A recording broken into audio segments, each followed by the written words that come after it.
as an IT and cybersecurity provider, I've had a number of agency owners and principals reach out to me. You guys are more and more every day getting, these forms from carriers, some of which are full-blown risk assessments that you're being asked to fill out with specific responses to what security controls you have in place.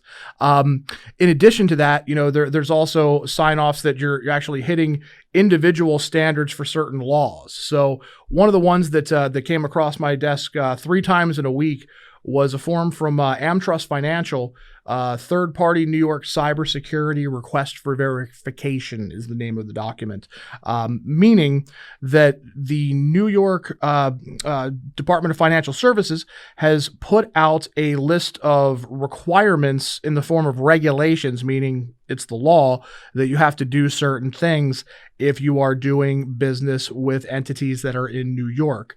Now, while this doesn't necessarily apply to everybody, or even some of the people that it applies to, in New York might be exempt due to not meeting certain revenue thresholds. These are still very important standards because everything that's in the New York DFS law, with one exception that I'll talk about very briefly, that's still a good idea, is actually required by other federal statutes that are out there for how you handle, client data that's non-public, or what they call NPI. So these are very, very important things to understand. They can be seem a little bit complicated. Most places, I myself don't know a lot about cars. So when I have trouble, I just want to drive it to the mechanic, and I don't care what the thingamajigger that's broken is, just fix it and let me give you the money. Unfortunately, for a lot of agency owners, they don't realize that under federal statutes and some of these, very specific ones from the state, it is not your IT guy, your security guy, anybody you're doing business with, the agency management system that you use. They are not the ones that are liable if there's a data breach, even if you're using their systems or depending on their services. So it's really important that you have a good understanding of what you're actually signing off on when you check that, yes, I'm doing this, or no, I'm not doing a certain thing. I always say the best thing to do is to answer truthfully. Most places right now are understanding, if you don't have a specific control, or your answer to something isn't yes, to give you a little time, or to at least come up with a plan. So I'm just going to go ahead and read off some of the questions here and try to give you a little background on what's being asked. So the first one relates to whether or not you're a covered entity under 23 New York CRR 500. So basically, that CRR 500.11 is the New York cybersecurity regulation from the Department of Financial Services. Now, whether you're a covered entity or not, my understanding, and I will say I'm not a lawyer for this part, my understanding is that if you have $5 million in revenue from clients or entities that are in New York State, then you are actually a covered entity, but you actually don't have to, you can file for an exemption, which means you don't necessarily have to meet all of these requirements. But if you're doing 5 million or more, you absolutely have to, and you are a covered entity. So now it gets to some of the technical controls that they're asking about. So this is a very, very specific one. And one of the things about New York's law that's also, I believe, coming to Florida's new data security law that's really interesting. They oftentimes will talk about generalized controls. They will say, do you have a firewall that has a general piece of technology like intrusion detection? But they're not asking you about any specific type of firewall or any specific type of intrusion detection. It's just, do you have it? So this one is very specific. It actually says, my company has implemented the use of multifactor authentication or uses reasonably equivalent or more secure access controls in externally accessing Amtrust systems and data. Now, this is from Amtrust, so they have that there, but I've seen this question from a number of carriers. Travelers, for example, is another one that comes up pretty frequently. Citizens also has the same question.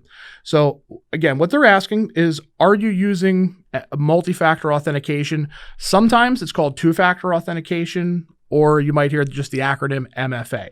What that means is that a username and password are not good enough to access the data that you're trying to get. Like if you have a system where, whether you're using Hawksoft or Vertafore AMS 360, it is not good enough just to have a username and password to access those systems. If that's all you have to put in, you are in violation of that standard, meaning if you're being asked if you're using it, do not check yes, because you are not.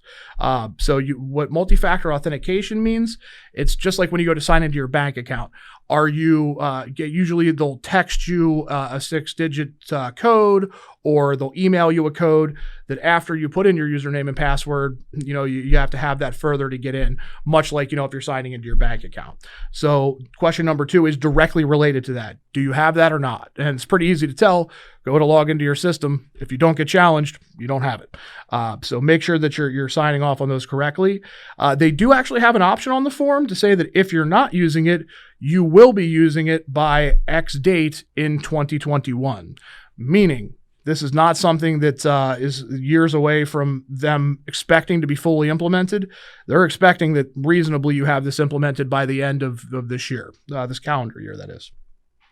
So question number 3, my company has implemented encryption of Amtrust data at rest and in transit, or if encryption of an Amtrust data at rest and in transit is infeasible, has implemented effective alternate compensating controls. That is a very long-winded way of saying, have you encrypted client data everywhere in your environment that you're working with client data, such as AMS 360, Hawksoft, those types of things. So the answer on those platforms specifically is yes.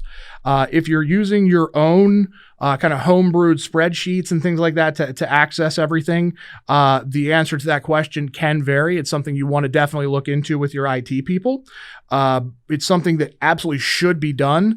And just to let you guys know, this also applies to whatever backup system you might be using. So AMS 360 and Hawksoft will actually both provide what they call SOC 2 reports that will actually say that they have been verified by a third-party company to be doing that. So we have reasonable assumptions there. If you're using a different system, the auditing report that you want to really be asking for any of these controls is what they call SOC 2, or security operations and controls. And the level 2 report means that the controls that they say they have in the event of an audit have actually been tested over a 6-month period by a certified auditor. So that's a great report to have for some of these questions that are going to be coming up here. So again, do you have encryption at rest and transit? And we're going to add in for ourselves and on our backups. That's, again, a question to take to your IT people and make sure that you have some sort of documentation from them that's either proving that or at least attesting to that in a contract. So the 4th question from them is, my company has undergone a cybersecurity / vulnerability audit within the last 12 months. So this question is a little interesting in that they say cybersecurity / vulnerability audit. So a lot of times people will pay to have some sort of external scan done, sometimes on both their internal and external network, and their email system and environment, and on their website. One of the things that I see most typically, there's a free website scan that a lot of people have been given for free from different vendors that, comes back and says, well, we tested out your website and your domain, and this checks off really well.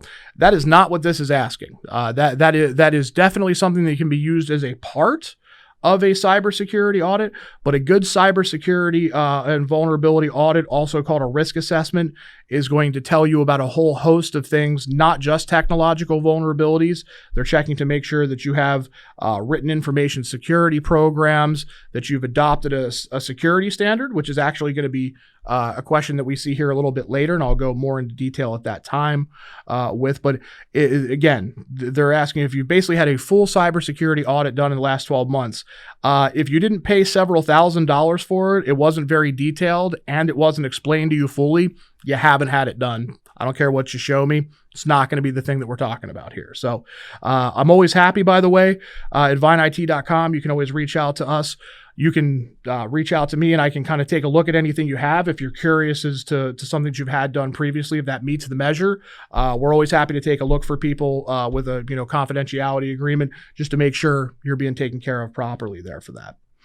The next question is, my company will, as soon as reasonably practical, but in no event more than 24 hours from the time my company becomes aware of a cybersecurity event, notify Amtrust of any material unauthorized access, possession, disclosure, use, or knowledge of any Amtrust data subject to a cybersecurity event. Wow. That is a sentence, by the way. That is quite wild. It further goes on to say, my company will submit such notification through email to the following email address, security@amtrustgroup.com. So what that long-winded, bloated sentence was saying was basically, as soon as you know about something, whether it is a potential breach to your network, whether it's accidental or it's something, that there may have been a hacker involved. This would include somebody ransomwaring, your systems that hold that data. If you're using your own things, even if you're using, AMS 360, for example, or Vertafore, Hawksoft, and one of those happens to have a data breach that they tell you could have affected your client data, that you must, within 24 hours, notify Amtrust Group.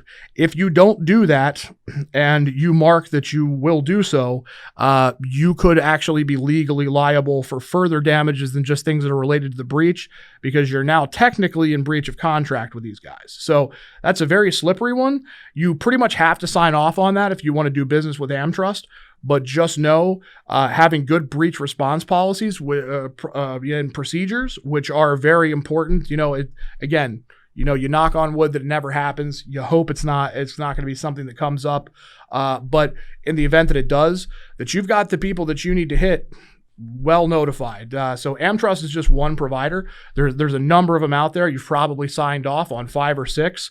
That's a lot of notifications to get out. And knowing the list that you need to get out in a timely fashion is very, very important. So again, I'm not going to read that monstrosity over again, but just know, if you've got a problem, do you know who to contact in the event of that problem? And can you get it done inside of 24 hours? Because if you want to do business with these guys, they make you say you will. So the sixth and last question here is an interesting one that seems simple. So it says, provide a list of cybersecurity standards that the company complies with, i.e. New York's DFS regulations, ISO, IEC, SOC 2 or 3. So those are some interesting acronyms that in insurance you probably never heard of before, and that makes complete sense. So what those are basically very specific cybersecurity standards, like we, kind of alluded to a little bit in the portion asking about cybersecurity and vulnerability auditing. Your agency, whether you have 1 employee or 1,000, should have a cybersecurity standard that it is following. There are literally 20 of them out there. You can pick pretty much, most of them are the same, and almost all of them are going to have specific practices and security controls, they call them, basically ways of good cyber hygiene, that will help you meet the other questions on this list. So this is basically a catch-all question, because if we'll use the SOC standard, for example. They actually have this a little bit out of context and saying 2 or 3, but long story short, when you pick a cybersecurity list, there's going to be 13 to 20 control areas that you're signing off that you've got a procedure for and you're doing. Example being employee onboarding, employee offboarding. Here, you're saying you have a written, audited, reported policy for how you handle employees coming into your organization and out of your organization. And another example of that would be, again, what systems are they supposed to get access to? That request for access should be documented, executed by someone, and reviewed by someone. And that whole process should also be reviewed yearly by somebody at a C level or ownership level of the company. That's what you're signing actually off on that question with. So, and that's just one control out of about probably 100 realistically that most agencies are going to need to comply with. So if cybersecurity isn't taking up a fair amount of your time at least once a year, you're not doing it right. Sorry to say.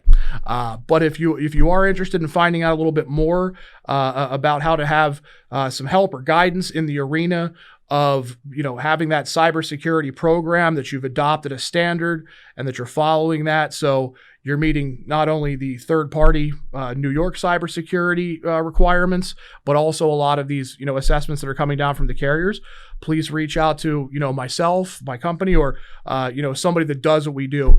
Again, we're always accessible at vianit.com, and you can schedule a free consultation with us right there. I can get a good idea of your security policy and your sort of general posture right from a quick conversation, and at least point you in the right direction, even if maybe you're not ready to go with a full audit or policy development at the time. So hope this has been helpful in kind of elaborating a little bit more on what these questions and what these requirements are, because as we've seen many times in our dealings with a lot of different agencies, it does come off like a bit of a foreign language at first. So we try to simplify it as much as possible, and can definitely help you bridge those gaps.